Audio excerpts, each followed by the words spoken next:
Hello, hello, bienvenue à tout le monde.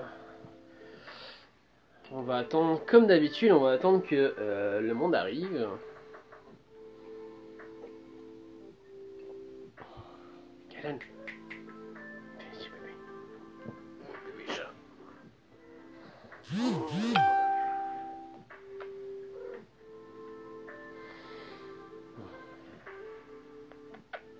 Hello, hello, bienvenue, bienvenue. Hello Maxime.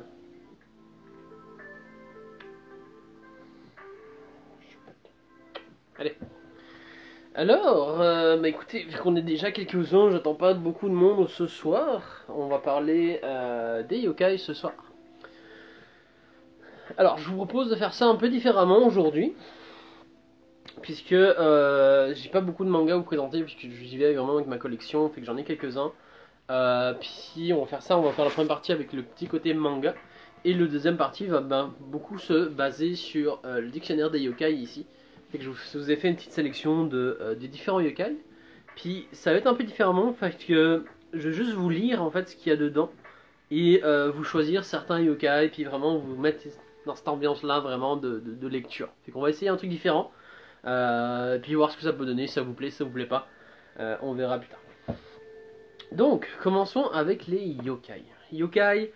euh, alors, l'univers des yokai, c'est un univers qui est assez complexe, mine de rien. Puisque il y en a énormément. C'est juste pour vous montrer, genre, juste pour vous dire le dictionnaire des yokai sur quoi je vais beaucoup me baser ce soir. Comparé à un manga, c'est ça. Et sachant que c'est un gros livre de 500, à peu près un peu plus de 500 pages. Et sachant que chaque page en fait est un yokai, tout simplement. Fait qu'avant de commencer, de vous rentrer dans vos sujets en fait, je vais commencer par vous présenter un peu les quelques mangas dont j'ai sélectionné pour le coup qui sont pas mal adoptés, qui racontent une histoire avec des yokai pour le coup. Alors, comme je vous ai dit, j'en ai vraiment pas beaucoup. Mais pour le coup, on va y aller avec des plus vieux, pour le coup. Avec notamment Rumiko Takahashi, qui était une mangaka, qui est très reconnu pour travailler dans les yokai. C'est quelque chose qu'elle aime vraiment beaucoup. En parallèle avec Shigeru Mizuki, qui est l'auteur du dictionnaire des yokai, qui est vraiment une bible, c'est la sainte bible du yokai en soi. Et on va commencer par Ranma. Bon, je n'ai pas le premier, mais c'est le tome 3 de la série. J'ai les autres aussi, j'ai quelques tomes. Si vous voulez du yokai, c'est vraiment le manga pour ça en fait. C'est qu'on va suivre l'histoire de Kagome et d'Inuyasha pour le coup, qui doivent réunir un certain nombre de perles en fait pour lever une malédiction. Cet univers baigne vraiment à 100% dans le monde des yokai. C'est littéralement vraiment la référence en soi, où chaque nouvelle créature qu'ils vont aborder vont être un yokai totalement différent, vont avoir des attributs, et par la même occasion on va on va en apprendre sur les différents yokai. Comme je vous disais, il y en a des dizaines de milliers de différents, sachant que un yokai n'est pas forcément le même d'une région à une autre par exemple. Puis on va le voir un peu plus tard avec le dictionnaire des yokai pour le coup. Où, comme on peut le voir ici encore une fois, techniquement les yokai ont tous, sans exception, le même pouvoir en fait. C'est le pouvoir, donc deux pouvoirs en fait. Ils ont tous à la base deux pouvoirs. Donc le pouvoir de prendre une forme humaine. Allô Marianne, bienvenue. De prendre forme humaine en fait, de se confondre dans la masse de la société humaine, et le pouvoir de même disparaître pour le coup. Donc c'est pas mal ça qui fait la particularité des yokai communes en fait. Et sachant que donc ça c'est pour Inuyasha, donc lui il est quand même assez vieux, et sachant que l'auteur a remis un peu le couvert avec un autre manga qu'elle est en train d'écrire pour le moment, pour le coup, qui est Mao. Donc, je vous le présente, ça fait déjà plusieurs fois que je vous le présente, pour le coup, qui est dans la même vibe. Donc ça se passe à une époque totalement différente, mais on reste sur la vibe démon, yokai, cette ambiance en fait très surnaturelle pour le coup. On va suivre deux héros en fait principalement, donc le docteur Mao ici et notre héroïne qui apparemment ce serait tous les deux auraient tous les deux un lien avec un démon qui aurait maudit le docteur Mao. Pour le coup, notre héroïne va tomber dessus, puis va peut-être être intriguée, puis elle va avoir un certain intérêt personnel justement à rester à ses côtés et à vouloir faire tout ce qu'il faut en fait pour essayer de lever la malédiction dont Mao est victime, puisqu'elle a un lien étroit avec le démon qui l'a maudit pour le coup. Donc, comme je vous dis, démon, yokai, ça reste dans la même veine pour le coup. Sachant qu'il y a les 3 premiers tomes qui sont sortis, c'est très très cool parce que c'est pas mal la même vibe qu'Inuyasha, mais juste le niveau de dessin par exemple est pas mal différent, puisque c'est pas mal différent. Il est quand même différent puisque c'est vraiment son dernier trait en fait. Fait que je trouve vraiment Mao plus agréable à date à la lecture, sachant qu'Inuyasha est un indémodable. Donc Rumiko Takahashi et Shigeru Mizuki sont des incontournables si vous voulez vous lancer sur le domaine des yokai pour le coup. Alors on va switcher en shonen plus classique. On a Noragami également. Donc Noragami, c'est l'histoire de Yato, simple dieu en fait qui pour pouvoir exister fait des petits boulots en fait. Donc il décide de dispatcher un peu partout en fait son numéro de contact en fait, donc c'est de son cellulaire pour le coup, et accepte de faire n'importe quel travail pour quelques yens en fait, mais vraiment une misère pour le coup. Et jusqu'au moment où il va faire la rencontre de notre héroïne qui est ici sur le cover pour le coup, qui va avoir une particularité en fait, c'est que en se frottant en fait à Yato, en fait en le côtoyant pour le coup, il va lui arriver un peu un malheur en fait. C'est qu'il lui va arriver que son âme en fait va pouvoir se séparer de son corps et qu'elle va être en fait à la limite entre la vie, le monde de la vie et le monde de la mort. Ce qui va faire qu'elle va pouvoir interagir dans l'univers des dieux, des déesses et tout ça, de la mythologie japonaise pour le coup. Et elle va accompagner Yato et tous les nouveaux compagnons qu'elle va embarquer dans la chasse des Ayakashi, pour le coup, qui sont des espèces de démons qui naissent des des mauvaises intentions refoulées des êtres humains pour le coup. Donc c'est vraiment ça qui génère ces démons là. Et Yato est là justement pour essayer de contrer ça pour le coup. Sachant que Yato n'est visible uniquement quand tu fais appel à lui et uniquement par Yorime qui est notre héroïne, il me semble, puisque lui aussi étant à la limite faisant partie du monde de cette nuit. Jérémy qui nous dit est-ce que Mao est récent? Oui, oui, bah 2020 en fait. Et qu'on l'a reçu cette année. Ça fait déjà depuis 2018-2019 que la série a commencé. C'est juste que Glénat a mis un peu de temps avant de la sortir. Ne vous inquiétez pas, c'est le chat. Et pour le coup, c'est ça, c'est vraiment la série sur laquelle l'auteur travaille actuellement. Sachant qu'il y a quelques tomes en plus au Japon. Puis le tome 4 devrait s'en lire pour début de cette année. Je vais essayer de vous montrer un peu des genres d'éléments, sachant que c'est Adachi Toka qui est une auteure que j'aime, deux auteurs en fait que j'aime vraiment beaucoup. Donc, on peut le voir ici, justement avec les Ayakashi qui pourraient ressembler à des yokai pour le coup. Qui est très très nice.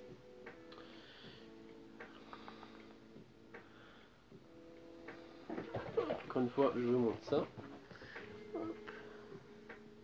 Donc il y en a vraiment de toutes sortes, honnêtement. C'est vraiment une série qui est très cool.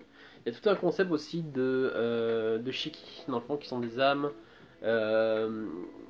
Les âmes en fait qui côtoient des déités en fait, donc une déesse ou un dieu. Et ces âmes-là en fait, dépendamment de quel dieu, avec quel dieu il est, en fait, se voient renommer, en fait, se voient redonner un nom. Et de ce nom-là en fait va soit les servir de la meilleure façon. Donc ça peut être juste en servant à un moment donné juste dans une maison en tant comme aide en fait, ou ça peut être vraiment comme arme, comme notamment comme on le voit à la fin en fait. Donc celui-ci ici, donc qui est un esprit Yukine pour le coup, qui va se transformer en sabre, qui est un esprit qui dans le fond de son nom et de sa transformation va remplir une certaine fonction au moment où cet esprit se fait renommer, se refait baptiser par le dieu, parce que Yato est un dieu. Comme vous pouvez voir, c'est vraiment très très très très joli.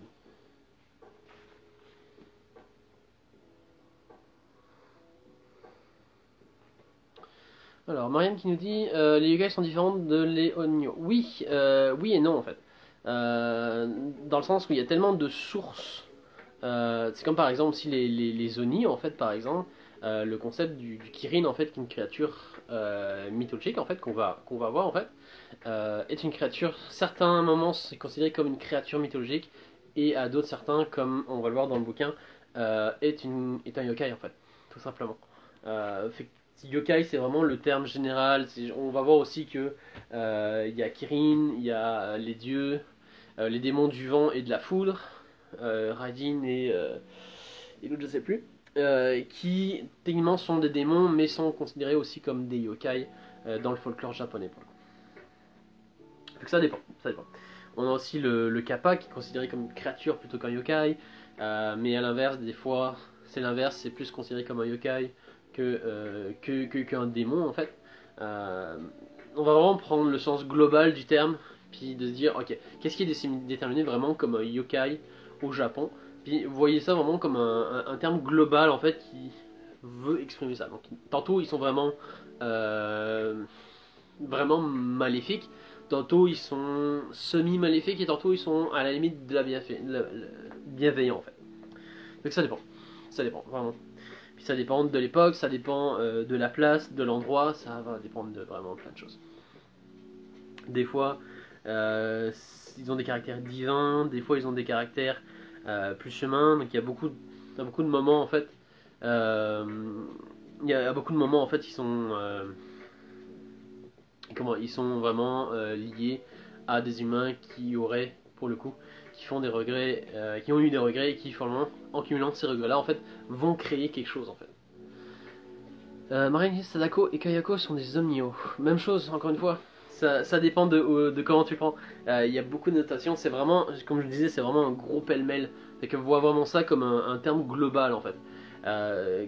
Comme je dis encore une fois, on reprend l'exemple de Kirin, qui pour moi, avant de le découvrir, était juste une créature mythologique en fait, tout simplement. Donc, puis finalement, c'est considéré aussi comme un yokai. Donc c'est vraiment le sens large. C'est vraiment, on met tout le monde dans le même panier. Et puis pour les Japonais, ou au moins au Japon, pour l'auteur ici, sont des yokai. Ensuite, on va aller sur celui qui se rapproche le plus qui est sorti dans les derniers moments en fait. Donc la version de Bakemonogatari de Ergir pour le coup, qui est très très cool, qui va aussi se fier sur ce concept de yokai, créature, ce concept de démon, vraiment qui va un peu tout mélanger en fait, puis il va beaucoup se baser sur le folklore japonais justement. Sadako Yamamura de Ringu est un Yue et Kayako de Ju est un Yumio. Écoute, ça englobe tout, je te dis, mais bon, bref. Fait que Bakemonogatari, je vais essayer de vous montrer en fait, qui est très très cool, qui est assez spécial dans le fond dans sa façon de perception. Donc on va retrouver vraiment Ogrit dans le dessin, fait qu'on va retrouver le dessin incroyable de Ogrit pour le coup, qui fait vraiment son succès. Et ça va vraiment se baser sur le concept on va retrouver des personnages, des héros et des personnages qui ont été maudits par un yokai, une créature mythologique, une créature fantastique, simplement. Et on va suivre l'histoire de notre héros qui va être ici ici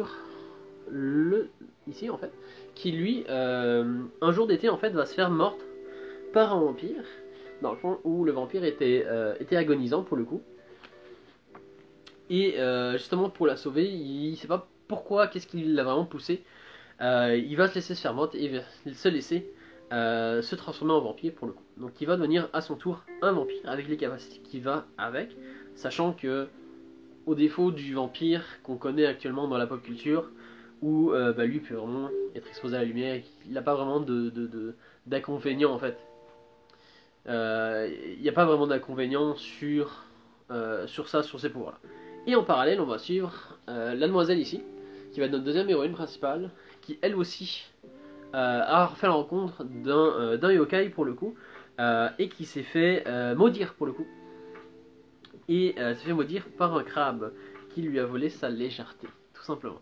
Ça peut paraître vraiment insouciant comme ça, on peut le voir ici justement le crabe, mais tous les mangas, tous les tomes, toutes les aventures qui vont vivre en fait, vont vraiment se baser sur ce concept là, où il va rencontrer des personnes maudites, essayer de faire de quoi pour les sauver, donc vivantes ou mortes en fait, et on va vraiment baigner dans cet univers très folklorique pour le coup, qui est propre au Japon. Très très très très cool. Je vais vous montrer les... J'adore personnellement tout ce que l'auteur fait, ne serait-ce qu'au niveau du dessin, qui est juste vraiment incroyable. Alors, à savoir que ça pourrait s'adhérer assez choquant pour certaines personnes, ne serait-ce pour les jeunes. Il y a des passages quand même assez rough, assez sérieux. On peut voir ici aussi notre sachant que pour le moment, je pense qu'on est rendu au tome 7, non, tome 8 de la série, actuellement sorti. Donc très très cool. L'histoire principale, le manga, comme le light novel, comme l'anime sont tous très très bons. Je vous le conseille chaudement si vous ne connaissez pas ou si vous hésitiez à commencer la série. Marianne qui dit Sadako Yamura de Ringu est un Yurei et Kayoko du Junu est un Nonoyo. Oui, oui, oui. Légendes urbaines japonaises où il y a des yukai. Oui, il y en a plein, vraiment très très plein. Si vous aimez Marianne, si t'aimes vraiment ce concept-là, je te conseille la série animée Yamishibai, qui est très très très très cool. Maxime, le nom de manga c'est Bakemonogatari, donc c'est la version de Ogre en français, et c'est la version de manga. Mais non, ça pour le coup, Marianne, si tu aimes vraiment ce concept-là, je te conseille vraiment la série Yamishibai, qui est très dans ce style-là en fait, qui va vraiment se baser sur les légendes urbaines du Japon qui vont mêler folklore et mythologique pour le coup, qui est très très cool et qui se base sur c'est un peu comme l'équivalent du théâtre de marionnettes en Europe qu'on connaît, où c'est un théâtre sur papier fait à partir des ombres en fait des marionnettes, et qui est repris en fait dans un style un peu horrifique, un peu horreur. Donc, si tu connais pas, il y a pas mal de saisons, fait que ça vaut la peine, ils sont très très très cool. Et ça fait assez froid dans le dos, honnêtement, fait que ça joue parfaitement son rôle. Et on va terminer avec le dernier manga pour le coup, donc le dernier dernier shonen vraiment sur les yokai qui est sorti bien après Bakemonogatari pour le coup, c'est Hell's Paradise, qui est un shonen qui selon moi est très très sous-estimé. C'est malheureux, c'est très malheureux parce que c'est le premier manga de l'auteur et je trouve que la thématique du manga est très cool. Alors il y a des passages qui peuvent paraître assez violents, paraître assez crus, il y a de la sexualité, fait que rien pour choquer le scénario, mais pour certaines personnes, il faudrait peut-être faire attention. Mais si vous êtes habitué, il n'y a aucun problème. Donc Hell's Paradise, on va suivre l'histoire de deux personnages en fait. Donc on va suivre l'histoire principale de Gabi Maru qui va être notre héros principal, et cette jeune demoiselle ici derrière qui va être en fait son exécutrice attitrée. Donc tout va se passer à l'ère Tokugawa pour le coup, où Gabi Maru en fait a été accusée à tort selon lui d'avoir tué sa femme pour le coup. Le truc c'est qu'il n'a pas vraiment ou très peu de souvenirs en fait de cet événement là, de ce qui s'est vraiment passé. Est-ce qu'il est vraiment tué, est-ce qu'il est coupable ou est-ce que c'est un coup monté. Donc pour lui c'est vraiment un coup monté. Là on en est rendu, on ne le sait pas encore, on n'a pas encore le fin mot de l'histoire. Mais on va suivre donc Gabi Maru qui se fait exécuter, qui est sur le point de se faire trancher la tête. Et c'est probablement le meilleur assassin ninja qui existe au Japon pour le coup. Il est très réputé, il est réputé comme étant Gabi Maru le vide en fait. Où dans le fond il n'a vraiment aucun cœur, aucune pitié pour le coup. Et il va assister à une espèce de réunion un peu exceptionnelle. Donc un peu une réunion assez exceptionnelle puisque c'est l'empereur lui-même, pas l'empereur, le shogun lui-même en fait, qui vont convoquer plusieurs criminels et qui vont leur proposer un ultimatum, donc un marché. Il dit bon écoutez, étant donné votre situation, étant donné que vous êtes des criminels et que moi j'ai une requête, là voici la requête, c'est que sur une île il existerait un élixir d'immortalité et moi je veux cet élixir. La personne qui arrivera à me ramener cet élixir là, en fait, se verra gracier de tous ces crimes. Voilà, du coup, tous les criminels capotent, puis genre, puis tout le monde en fond prête une oreille à ça, puis c'est vachement intéressant comme marché pour eux. Mais le problème en fait, parce qu'il y a un gros problème, c'est que sur cette île-là, euh, en fait, personne n'est jamais vraiment revenu vivant. En fait. Donc il y a eu déjà plusieurs expéditions, donc faites par des samouraïs de l'époque pour le coup. Et la seule personne qui a su revenir en fait de cette île, c'est ce gars-là en fait, tout simplement. Donc ici, qui se transforme, qui a l'air en semi-humain, semi-végétal, qui pour le coup est revenu de même. Mais il n'a vraiment plus sa conscience, tout ce qui fait de lui un être humain pour le coup. Et de ce fait, en fait, on va suivre Gabimaru et plusieurs autres criminels qui vont arriver sur cette île-là pour essayer. Le problème, c'est que arrivé sur l'île, l'île va être baignée en fait de toute cette mythologie, de tout ce concept en fait folklorique où on va retrouver des yokai, des démons, pas mal de choses. Donc comme ici en fait, ici là.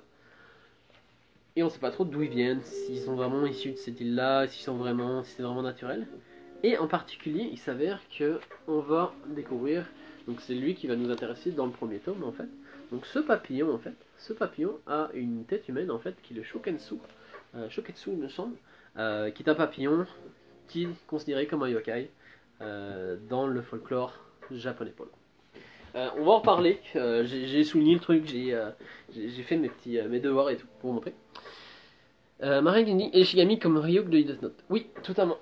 C'est ça, c'est comme je dis, le monde des yokai est un monde quand même assez large en fait. Alors, on va passer à vraiment la partie secondaire de l'histoire du live pour le coup, où je vais essayer quelque chose de nouveau. Fait que je vais vous montrer vraiment de quel yokai on parle finalement, et je vais vous remettre en contexte de comment ce yokai est traduit, comment est-ce qu'il est montré, comment est-ce qu'il est, quelles sont ses caractéristiques, pourquoi, dans quelles conditions il apparaît, dans quelles conditions il craint ou pas, pour le coup. Alors, le premier qu'on va parler, c'est Akane, ici, en fait.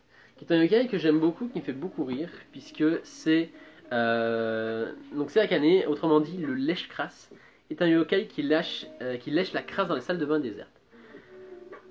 Donc le truc, c'est un peu sur une superstition japonaise du fait que il faut justement laver sa baignoire et tout ça. Sinon, le Akane, en fait, le lèche-crasse viendra nettoyer pour toi.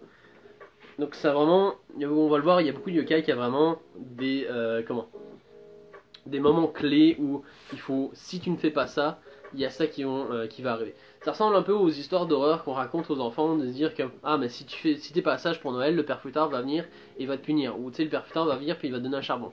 Donc ça sert, pour moi je les vois vraiment comme dans ce sens-là, et vraiment le sens de on essaye de faire un peu peur en fait. Donc pour le coup, à part ça il ne fait rien de mal en fait, mais il n'est jamais très agréable de trouver un yokai chez soi, n'est-ce pas? Voilà pourquoi il faut toujours nettoyer la baignoire et il faut toujours remettre le couvercle, sinon Akane au fond viendra le faire pour toi, pour le coup, qui est assez dégueulasse, surtout avec le dessin de l'auteur, je trouve, qui est très très très charmant pour le coup. Et pour ce coup, j'aime beaucoup le dictionnaire de yokai, c'est quelque chose, je parle souvent en fait des moments aux personnes qui veulent s'intéresser à l'univers des yokai, puisque déjà de 1, c'est Shigeru Mizuki qui a vraiment une plume vraiment incroyable, qui se fait vraiment parfaitement, et l'auteur en fait est baigné dans ce contexte-là, et dans cet univers-là depuis étant petit en fait, puisque étant petit, depuis l'époque de sa nounou en fait, sa nounou lui racontait les histoires en fait de ces fameux yokai. Fait que ça fait vraiment que toute sa carrière, ou presque toute sa carrière en fait, est basée sur l'histoire des yokai. C'est vraiment un sujet qui le passionne. C'est vraiment un sujet qui lui fait faire des recherches, puis il est vraiment connu entre autres principalement pour ça en fait, pour ce genre d'histoire. Et pour le coup, la version du dictionnaire est très cool.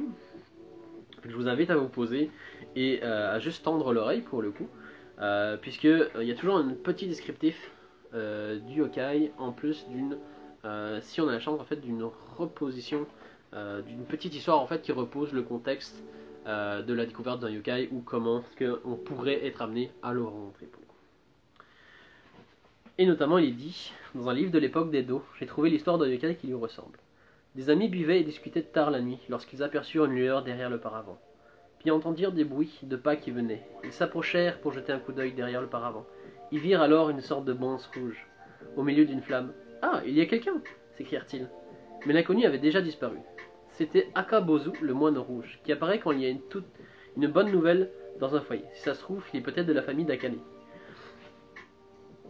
Puis, si on est chanceux aussi, un petit recontexte historique très très très cool en fait.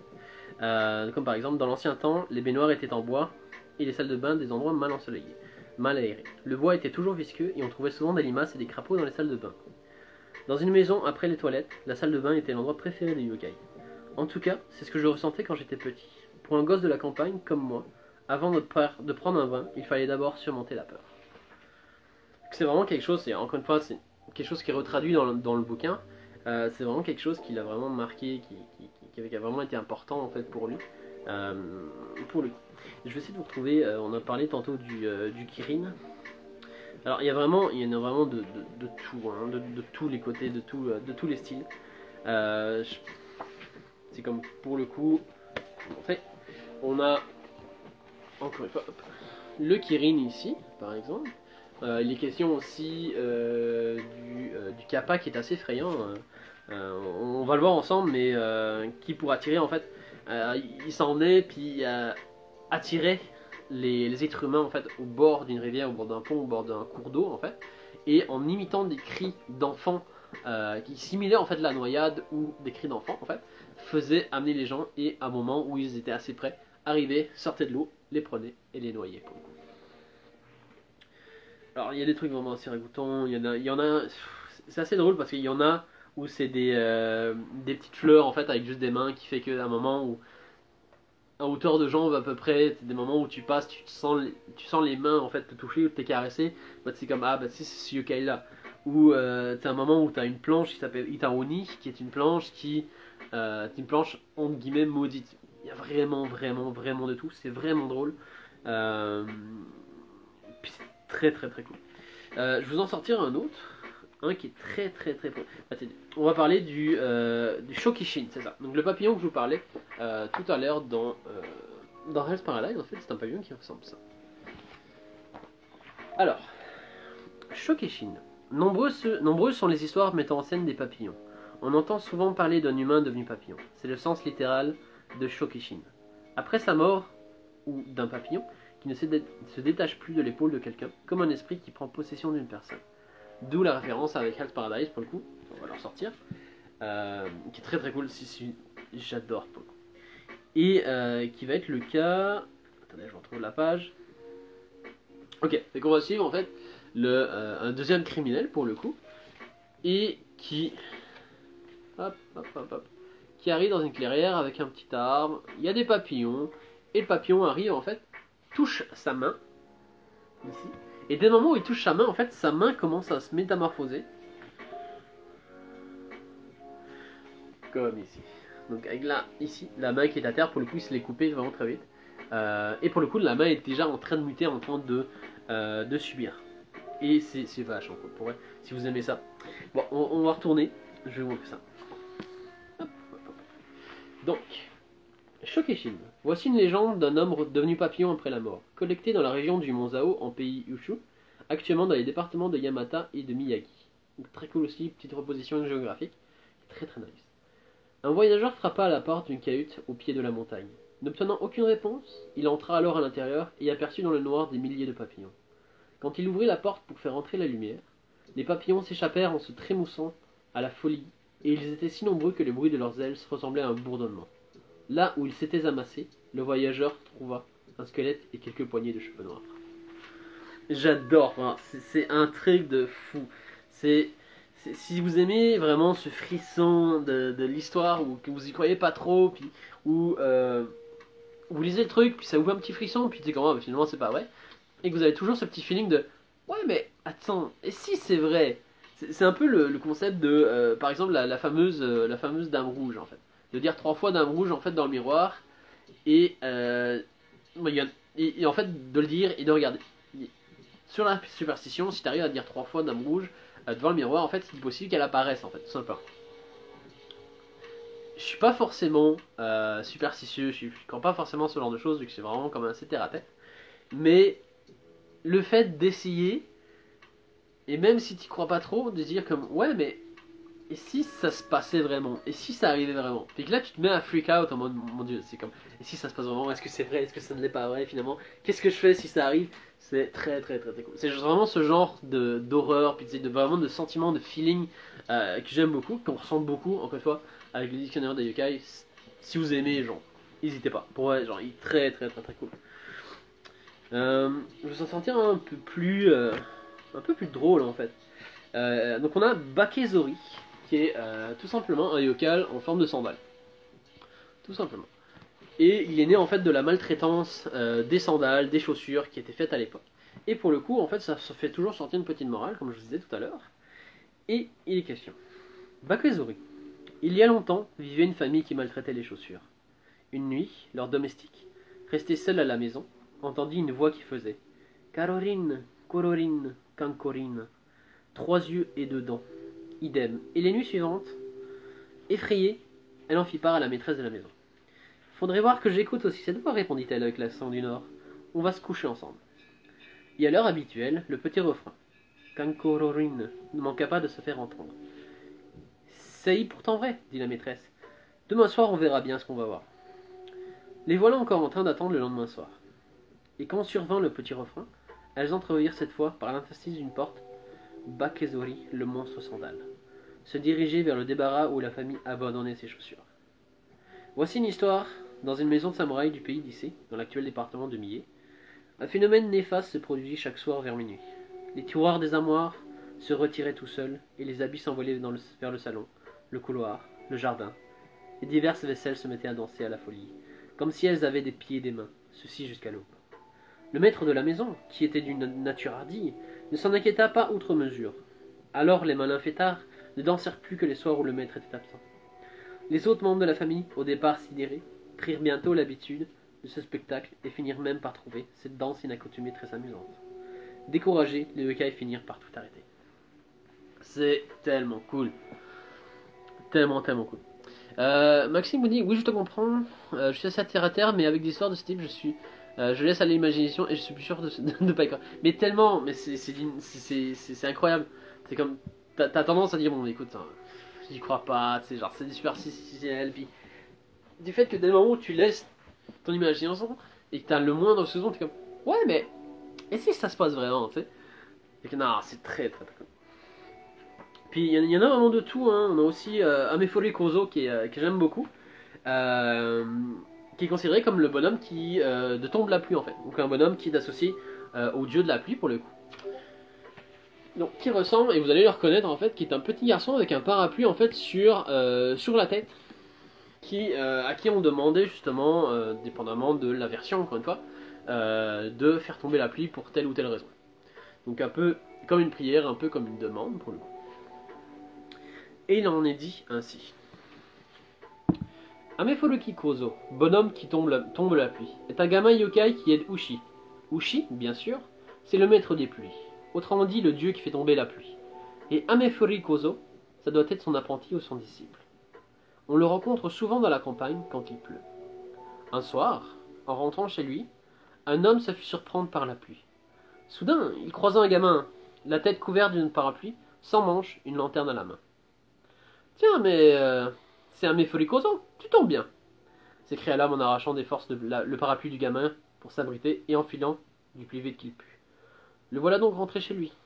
Mais quand il voulut ôter le parapluie de sa tête, impossible de l'arracher. Dans la région de Tohoku, au nord-est du Japon, on raconte une autre histoire qui met en scène Amefuruki Kozo et un renard. Un jour, un renard déclare à Amefuri Kozo: je fête les noces de ma fille et je voudrais une belle noce de renard pour l'occasion. Si tu fais tomber la pluie, je te donne un poisson.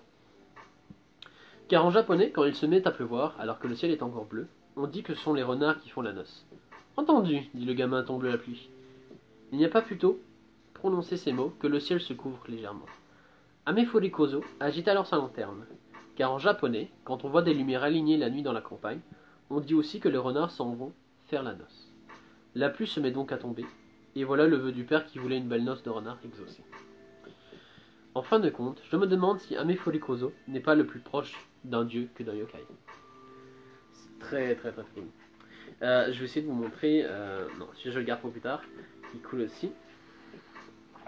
Ah, celui-là vous allez le reconnaître. Donc c'est Kazabake pour le coup, qui est très très connu, qui est très repris, ne serait-ce que dans le jeu vidéo, dans les mangas et tout ça. Donc c'est vraiment un des plus populaires. Et j'aime assez ce qu'il fait. Dans le cortège nocturne des 100 démons, donc qui est aussi un yokai en fait pour le coup, donc Gazuyaki Yoko, donc en 1781. Pour le coup, qui est le cortège nocturne de 100 démons, qui est plusieurs démons en fait qui à un certain moment donné en fait font une parade. On peut le voir une partie, on peut le voir en partie en fait dans Gans qui est repris à un moment donné où on voit tous les démons faire cette fameuse parade. Et au lieu d'être considéré vraiment un par un comme étant des simples démons, c'est vraiment un groupe de démons. Et le concept de ce groupe de démons, c'est vraiment le yokai. C'est assez abstrait des fois. Dans le cortège nocturne des 100 démons de Sekei est représenté Onekara Kasa, c'est-à-dire le parapluie en os. On n'en sait pas plus sur ce yokai. Le dessin représente un parapluie déchiré. Je suppose qu'on considérait qu'un vieux parapluie pouvait se métamorphoser. Dans les célèbres contes Le moineau à la langue coupée, on trouve parfois l'illustration d'un monstre parapluie. Comme dit la sagesse populaire, au bout de 100 ans, les outils acquièrent un esprit. Alors, pourquoi pas un vieux parapluie? Kasabake, le monstre parapluie, est généralement représenté avec un œil, la langue tirée et un sourire épanoui. J'avais lu dans mon enfance l'histoire d'un groupe de ces monstres parapluies qui traversaient une rivière à la nage. Certaines illustrations représentent Kasakabe avec 2 yeux et un corps poilu. La plupart du temps, il se balade la nuit. Autrefois, les nuits étaient réellement obscures et quand les vieux outils se métamorphosaient, cela avait un certain impact sur les gens. Mais aujourd'hui, dans notre obscurité éclairée, même une souris hésite à se montrer. Jérémy qui nous dit wow, j'aime l'écriture, ou c'était la façon que tu lisais. Ouais, j'aime beaucoup. Je fais juste que lire ce qu'il y a dans le truc, mais c'est vraiment l'ambiance qui en sort qui est très très cool. Mais content que ça vous plaise. Content que ça vous plaise. Dans le Tohoku, le fantôme d'une femme morte était revenu rendre visite à son mari un jour de pluie. Il avait oublié son parapluie chez lui. Il paraît que ce parapluie fut conservé jusqu'à l'époque de Taisho, donc 1912-1926. On devrait l'appeler le parapluie fantôme, je trouve. J'ai aussi entendu parler du parapluie fantôme de Mizoguchi, dans le département de Tottori. Il paraît que les jours de vent fort, il peut sauver les humains. Il était aussi représenté avec un œil et une jambe. C'est un yokai, mais ce parapluie est bien sympathique. Dans les films de yokai qui se déroulent à l'époque Edo, il est toujours là, presque une vedette. Ouais, il est très très très très populaire. Puis on peut le voir hein, pour le coup, qui est semi-humain justement. On voit justement la jambe et j'aime beaucoup ce concept et l'importance que les Japonais donnent en fait aux objets. Puis c'est vraiment la vibe qui fait ressentir. Ça se fait vraiment beaucoup avec le fait de conserver, puis le côté traditionnel de la chose et le côté symbolique en fait.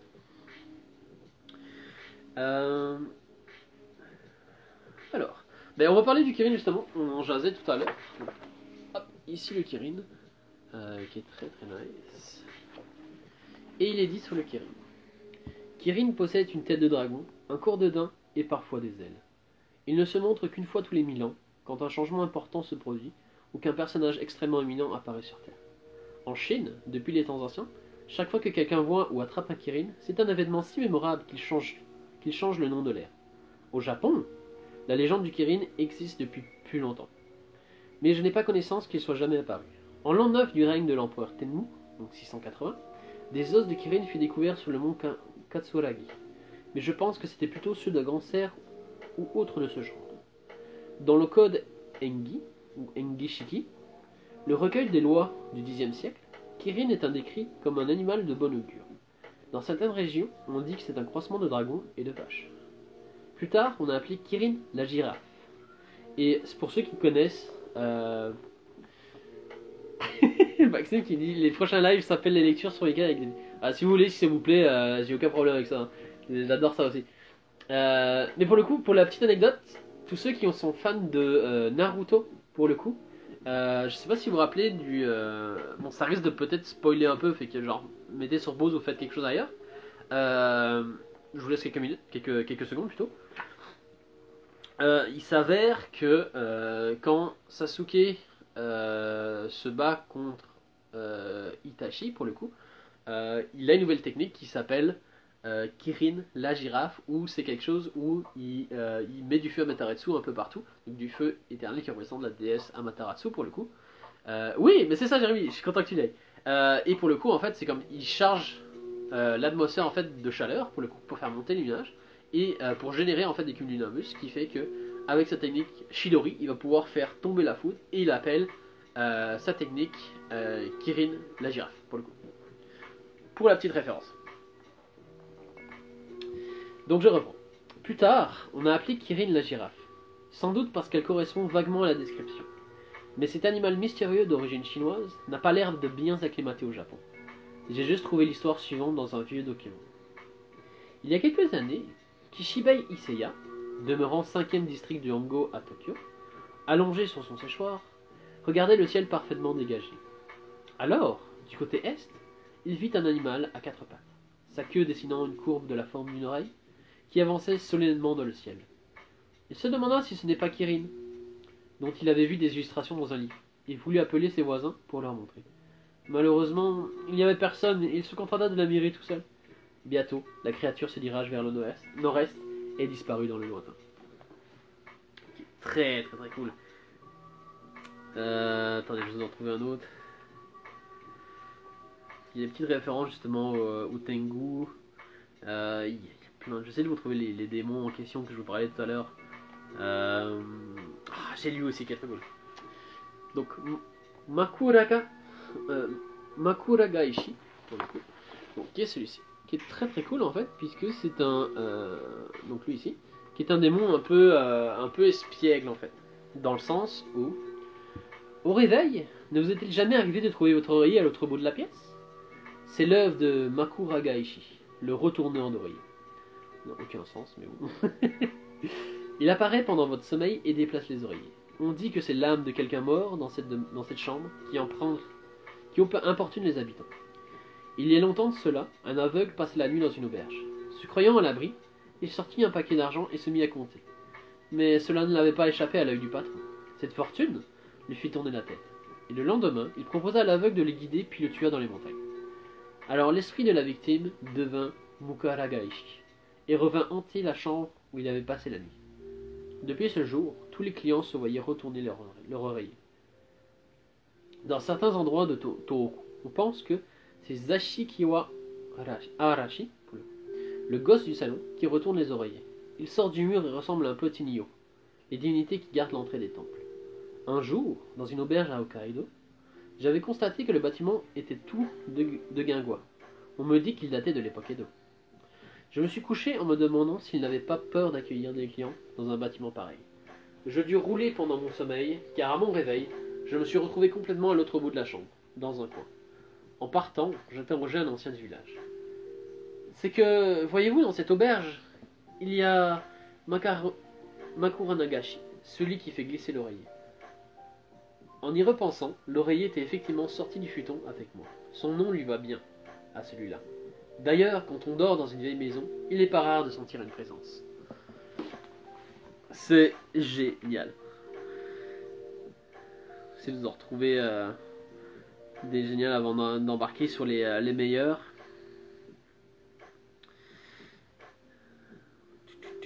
Où est-ce qu'ils sont? Où est-ce qu'ils sont?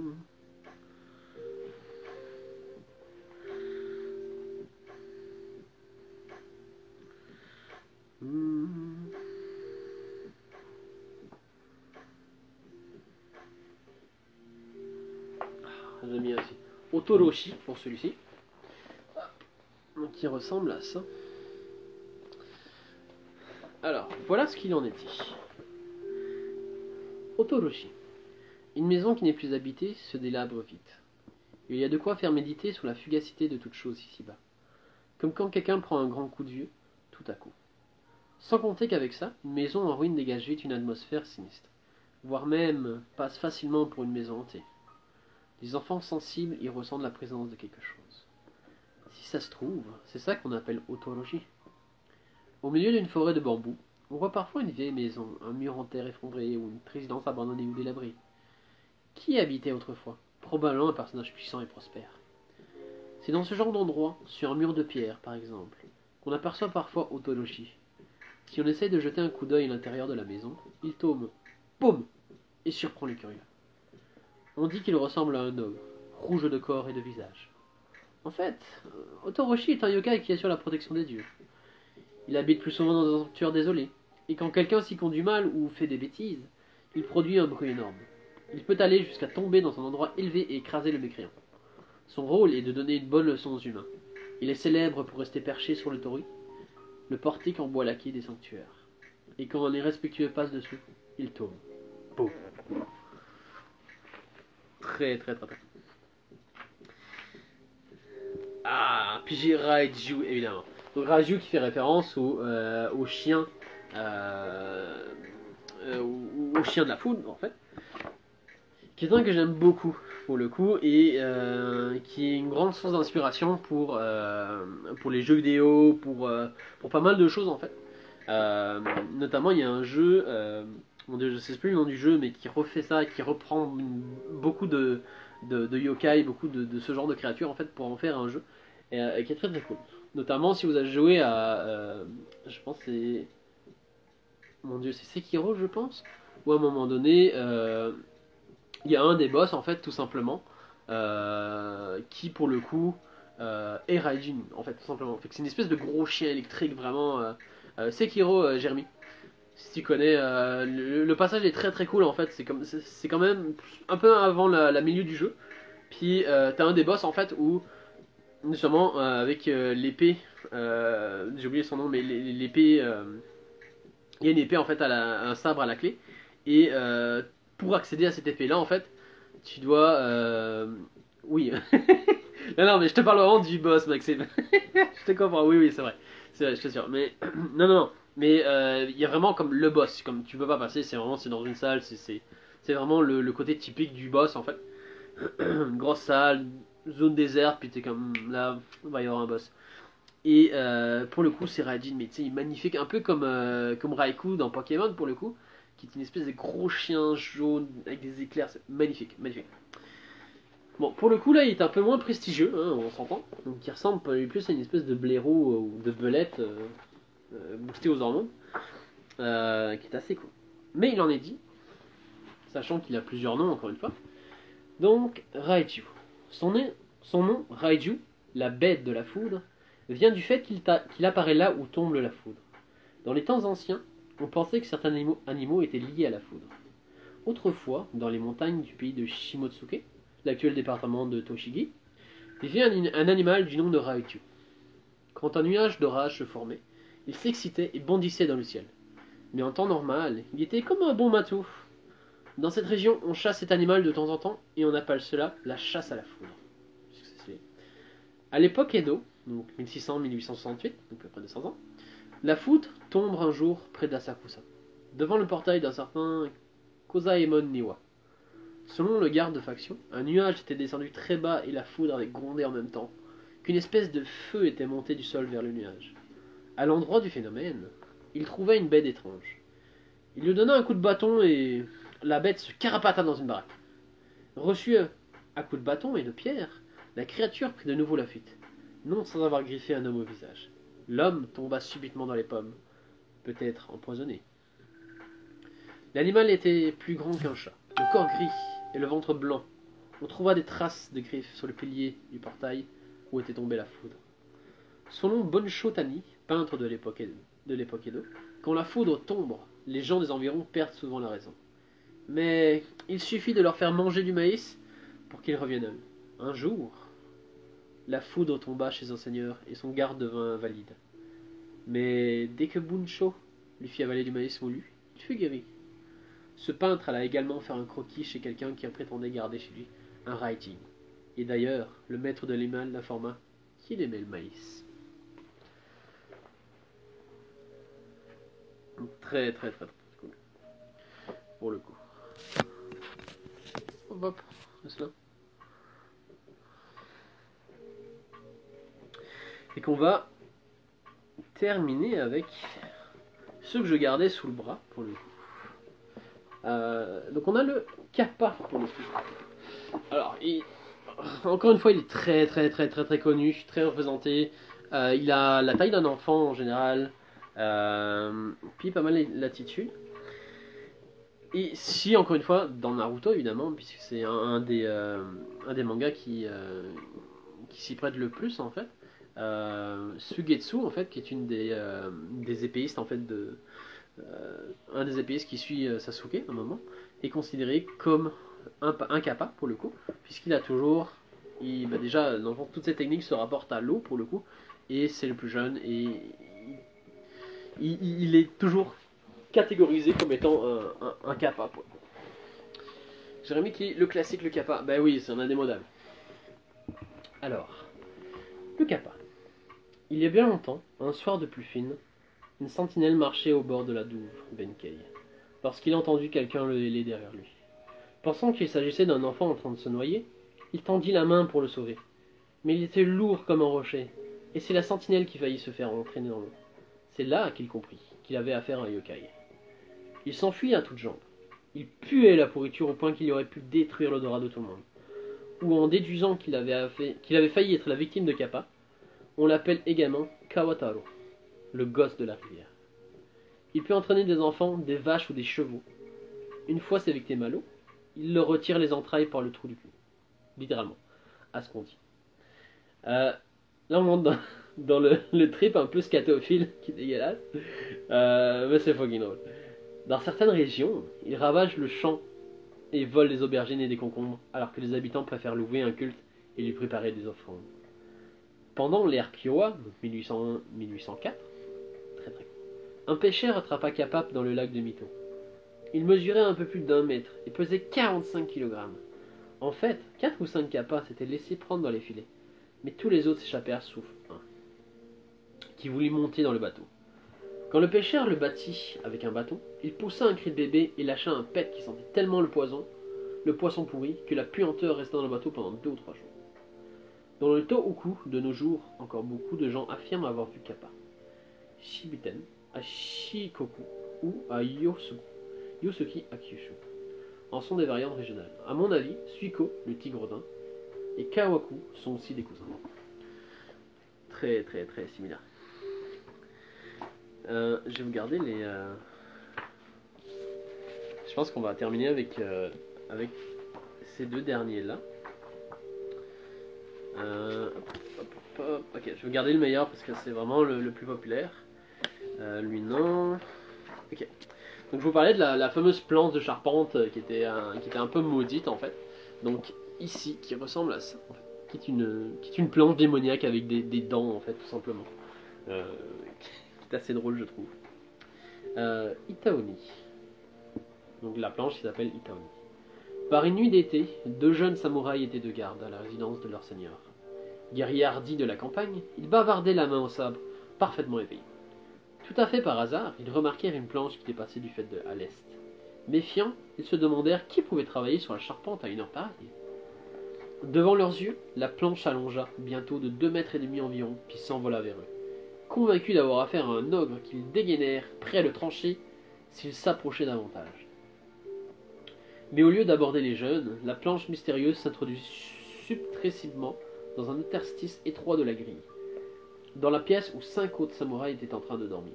Soudain, on entendit 2 ou 3 gémissements. Les jeunes samouraïs crièrent pour donner l'alerte et entrèrent dans la pièce avec une torche. Ils trouvaient alors leurs 5 camarades morts écrasés, tout aplatis. Quant à la planche, personne ne la vit sortir ni le trouva dans la maison. Épouvanté, on emporta les 5 cadavres. L'examen de la situation fit conclure que les 2 jeunes de garde qui se tenaient prêts à trancher la créature étaient épargnés, et que seuls les 5 samouraïs endormis sans armes avaient été agressés. De ce jour, ils adoptèrent pour précepte absolu avoir toujours son sabre à la main, quelle que soit la circonstance.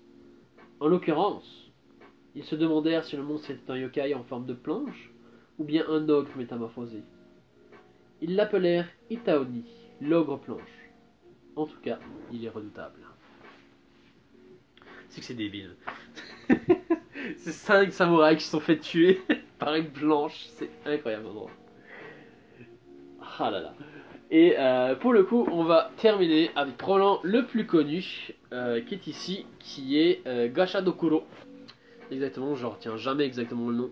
Donc Gacha Dokuro, vous avez très certainement vu, ne serait-ce que dans la fameuse étampe japonaise qui a exactement le même dessin pour le coup, ou qui est repris souvent, qui est encore une fois un petit clin d'œil à Naruto avec Susanoo pour le coup, qui est une représentation figurée en fait de Gacha Dokuro pour le coup. Tu sors d'aller voir Jérémy, c'est très très cool pour le coup. L'estampe est vraiment très très belle. Puis on va terminer avec celui-là pour le coup, donc ça fait déjà 1 heure qu'on est ensemble. Et on termine par le plus populaire. Gacha Dokuro. Quand s'accumulent les rancunes de ceux qui sont morts comme des chiens loin de tout, cela devient un yokai géant appelé Gacha Dokuro. Autrement dit, le crâne clac-clac. Il se cache dans la journée, mais apparaît d'où ne sait où le soir, accompagné d'un bruit de claquement, et assaille les passants. Je vais vous raconter une anecdote sur un crâne, qui s'acquitta d'une dette de reconnaissance envers un homme. Cette histoire est extraite du livre Étrange phénomène spirituel du Japon, donc de Nihon Ryoki en 822. Donc c'est intéressant aussi parce que le livre donne pas mal de petites références sur des livres en fait. Puis si vous voulez passer, si vous êtes curieux, puis vous voulez pousser en fait cette curiosité, ça vaut la peine, clairement. Vers la fin du mois de décembre 718, un habitant d'un hameau du mont Oyama, dans le territoire d'Ashida, en plein Bingo, actuel département d'Hiroshima, partit au marché à Fukatsu, pour y faire ses courses du Nouvel An. La nuit tomba alors qu'il était en chemin, et il décida de passer la nuit dans un champ de bambou à Ashida. C'est alors qu'il entendit un rugissement au loin. « J'ai mal à l'œil. » À l'aube, il trouva à proximité un crâne dont un œil était transpercé d'une pousse de bambou. Il retira la pousse et lui dédia un peu de riz sec. Alors le crâne se mit à parler. « J'ai été assassiné par mon oncle dans ce champ. Abandonné, je suis devenu un crâne. Avec le temps, un bambou s'est mis à pousser au niveau de l'œil, et j'avais très mal. Merci de m'avoir soulagé de cette douleur. Pour vous remercier, je vous invite chez mes parents le dernier jour de l'an. » Le jour dit, l'esprit du crâne accueillit l'homme chez ses parents avec un banquet et lui offrit de l'argent avant de disparaître. Les parents du défunt arrivèrent et apprirent la vérité sur la mort de leur fils, ce qui leur permit de faire arrêter l'assassin.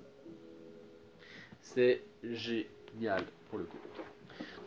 Gacha Dokuro, pour le coup, si ça intéresse les gens, allez voir l'estampe japonaise, elle est très très très cool, très très magnifique. Et il y a plein de couleurs et tout, c'est vraiment beau. Donc c'est ça, donc si ça vous intéresse, c'est vraiment, je le conseille à beaucoup aussi, la grenouille ici gamin qui est reprise, qui est souvent reprise, encore une fois, dans Inuyasha dont on l'a vu, la grenouille est présente, dans Sekiro c'est question d'une grenouille pour le coup. Et si ça vous intéresse vraiment, puis vous aimez toute cette mythologie, ce côté mystérieux et fantastique de l'univers, c'est très très très très cool. Jérémy pour le livre, c'est le dictionnaire des yokai. Donc dans le fond, comme d'habitude, de toute façon, on va vous mettre tous les livres en description.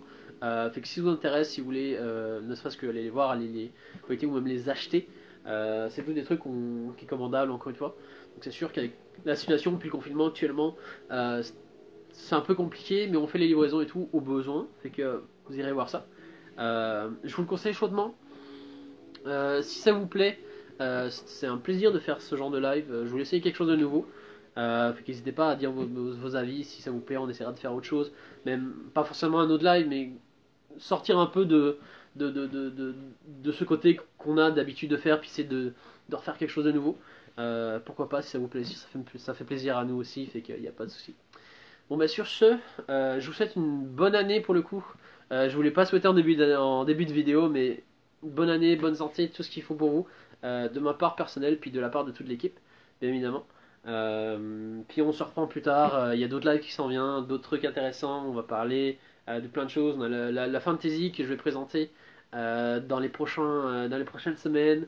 Il y a les contes classiques aussi japonais, avec la légende de Momonosuke dans la pêche, la Kaguya Hime, Yoni Onna, fait qu'il y a plein d'autres contes en fait qui sont associés de loin ou de près à ce côté très mythologique, très conte en fait qu'on donne aux enfants. Donc, si ça vous intéresse, ne manquez pas ça.